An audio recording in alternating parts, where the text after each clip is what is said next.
Hello everyone and welcome back to my Warhammer 40k guides. I am Brady and today I would like to talk about some more new reveals of 9th edition. Today Games Workshop released a new article on the Warhammer community page called Overwatch Overhaul, and it goes over some changes for Overwatch in the new edition. So let's not waste any time and let's just jump right into this article.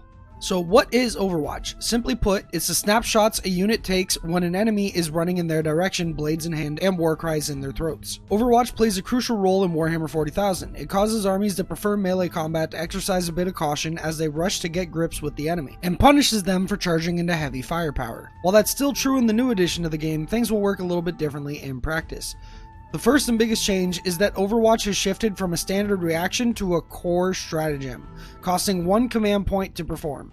As stratagems can only be used once per phase, you have to think long and hard about your odds of success. For example, aggressors armed with Flamestorm gauntlets are sure to roast some of your attackers, whilst a half-strength Astra Militarum squad may struggle to cause enough damage to warrant the cost. So yeah, Overwatch is no longer for free and can't be done by every unit. It is now a 1 command point stratagem, so you only get to Overwatch with 1 unit per turn. So what this means is well, first off, the first thing I can think of is that Overwatch isn't going to take a lot of time up out of games anymore. Before, in some games, Overwatch was like a second shooting phase for some armies, kind of like Tau. And so they get to roll a ton of dice as if it were like a second shooting phase, and it would eat up a lot of time out of the game for like very minimal reward. So with 1 unit maximum being able to Overwatch per turn, unless you're like Tau and have special rules that allow multiple units to be able to Overwatch, this change is going to significantly lower the amount of time it takes to play a Warhammer 40k game, especially for Horde armies. It also means that certain melee units that didn't see much play because they were too vulnerable to just getting Overwatched to death by the opponent, stuff like Khorne Berserkers for example, they might actually see some more play. Of course, depending on how many points that they cost in 9th edition, because that's always a huge factor. But I mean, with the way Overwatch is going to work now, you can bring Khorne Berserkers inside of a Rhino. And then of course, after you use some obscuring terrain to get that Rhino up the board without it dying to the shooting army, once you get close enough, you can get the Khorne Berserkers out and move them up the board, putting them in a good position to charge while also putting the Rhino in a good position to charge. And you can send that Rhino into charge first, which then gives your opponent 2 options. The first option is spend their 1 command point to shoot at the Rhino and kill it. But if they do that, that's their 1 Overwatch for that turn, meaning your Khorne Berserkers are now free to charge that unit, or any unit they wish really, and they're not going to get Overwatch to death. Or they can choose not to fire Overwatch at that Rhino, let the Rhino get into combat with them, and they can't fire Overwatch anyways, and allow your Khorne Berserkers to move in and take some skulls for the Skull Throne. So either way, it's like a win-win now with that Rhino. Whereas in 8th edition, that Rhino could be charging, let's say it's a unit of Centurions, and that unit of Centurions just absolutely destroys the Rhino in Overwatch because of like, maybe they're Imperial Fist Centurions and they use the Mortal Wound strat or something like that. I don't know. Just saying, maybe they got lucky, killed the Rhino. Well, now when your Khorne Berserkers go to charge, they're fucked. At least that's what would happen in 8th edition. But in 9th edition, that is no more. So now that Rhino is literally going to save those Khorne Berserkers' lives. And then going over the rest of the stuff in this article, they just define Overwatch and what it does, which I'm going to skip over because I assume everyone already knows what it does. It's literally the same as 8th edition, except now you have to spend a command point and can only do it once per turn. And then they go over some new terrain benefits that will help with Overwatch. For example, that keyword defensible that we've seen in earlier previews.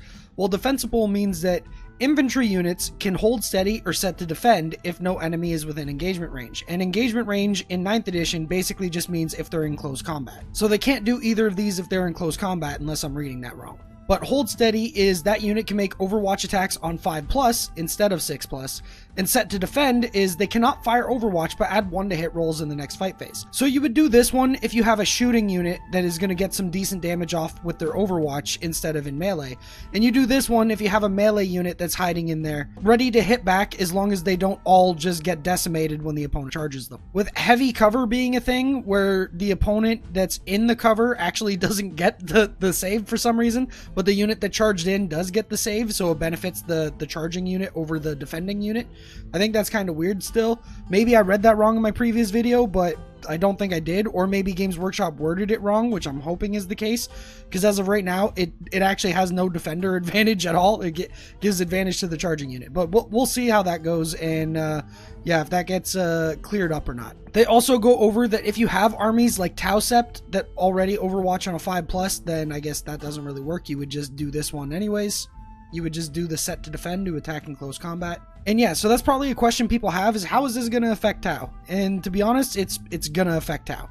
Because Tau's whole thing is they don't really have a charge phase. The whole army is just shooting phase. That's basically their only damage phase. And so their massive amount of Overwatch, and with the rule for the greater good, where they can have multiple units shoot Overwatch alongside the unit that's actually getting charged, well, that rule is still going to be a thing, but you're going to have to spend one command point to get that unit to shoot, and then you get all of your guys to Overwatch at the same time. So Tau's going to be still pretty good, because in that Rhino example, you just don't shoot Overwatch with, like, let's say they're charging your Fire Warriors with the Rhino, and then they're going to charge with the Berserkers afterwards, right? Again, going back to the previous example. Well, you don't spend the one command point to Overwatch, you just let the Rhino charge them. And then when you go to charge with the Khorne Berserkers, I assume you can spend the one command point to have one unit trigger for the greater good, which will then trigger for the greater good on other units for free. This is an assumption though, that might not be the case, but I'm kind of hoping it is, otherwise Tau gets really screwed over by this rule in my opinion. Not so much that I think they'll be unplayable, but I mean, like, what's the point of for the greater good then if they don't get some sort of benefit to Overwatch, other than you're just forcing your whole army to shoot that Rhino, which is cool and all, but then you're still going to get charged by the Berserkers and just die. So I'm hoping that's going to be the case with for the greater good, but again, that's an assumption. Also, I think because of stuff like this, the Overwatch hits on 5+, plus because your army can't just Overwatch over and over and over again. I think that we were already kind of seeing it, but I think more people are going to gravitate towards taking Farsight Enclaves instead of Tau Sept now. So I think when tournaments do come back to being a thing in 9th edition, I think we're going to see Farsight Enclaves over Tau like the vast majority of the time. They also go over a trait that you can get if you're playing the Crusade, which is their new like campaign system, which is cool and all, but I'm not going to talk much about it because I stick to competitive play. I'm not going to be doing much Crusade content, I don't think, unless people really like it. But yeah, so I assume Crusade stuff and Crusade bonuses aren't going to be in tournaments or in competitive play, so yeah, I'm just going to skip that part. And another thing that they mention in this article, which is the last thing that they mention in the article, it's over after this, there's another way to avoid Overwatch, and I'll just read their quote on it. A savvy enemy might be able to catch you off guard if you're in their deployment zone. The strategic reserves rule allows a unit to deploy on their own table edge, even if it's within engagement range, and proceed to make attacks as though they charged. So this means you can put, because now there's a stratagem to put any unit in your army into strategic reserves, and then later in the game, they can come onto the board within any table edge, and they have to stay within 6 inches of the table edge. And normally they'd have to be 9 inches away from enemy models. But if you're coming in on your own table edge, you can actually come in and go directly into close combat from off the table, essentially. But again, this is only if your opponent's in your deployment zone. So this is going to be something that I think, kind of like here, they say it's a situational rarity, and I agree. Unless you bait out your opponents into like charging stuff along your table edges in your own deployment zone. But with this being a rule, I think that's only going to be like a gotcha for the first few weeks. After that, people will learn their lesson and they'll stop charging stuff that's along the edges in their opponent's deployment zone. And so I feel like most fights are going to happen in the middle of the board now, especially because of stuff like this. Your opponent can ignore Overwatch altogether and just go right into combat with you if you're in their deployment zone and near their table edge. To be honest, with the way that they're doing that infiltrating stuff, I think we're going to see a lot of armies doing it, even if it's only like 1 or 2 units. I think most armies are going to take advantage of that and put their units in outflank, or whatever you want to call it, because it does seem pretty strong. You can still come in on any table edge other than in your own deployment zone. You can get some shots off. It's a way to protect stuff without it being shot off the table turn 1. So yeah, I think that's going to be used a lot. And with this addition where you can just move them into combat with stuff in your own deployment zone, it's a great defensive tool as well. And yeah, I guess that's going to be it for this video. If you enjoyed it, don't forget to hit that like button and subscribe for more Warhammer 40k content like this. And also, if you find yourself coming back to the channel and enjoying the content that I'm making, and you'd like to help support the channel even further, then you can check me out on Patreon. Patreon is the main source of income for this channel, and it's what allows me to concentrate on Warhammer 40k full time and make these videos for you guys. For as little as $5 a month, you can gain access to the Almost Pro Gaming Discord server, where you can chat with me and other patrons, and I'll also critique and help you out with your army list if you would like. For $10 a month, you get all of that stuff, plus your name at the end of every video as a thank you. And for $15 a month, you get all that previous stuff, plus I'll build you a custom list if you would like. So they're really good rewards, especially for the price, and you get to help out my channel. It's a win-win for everybody. With that said, thanks to all my past and current patrons. You guys are awesome. I love you all. Without you, the channel would not be where it's at today.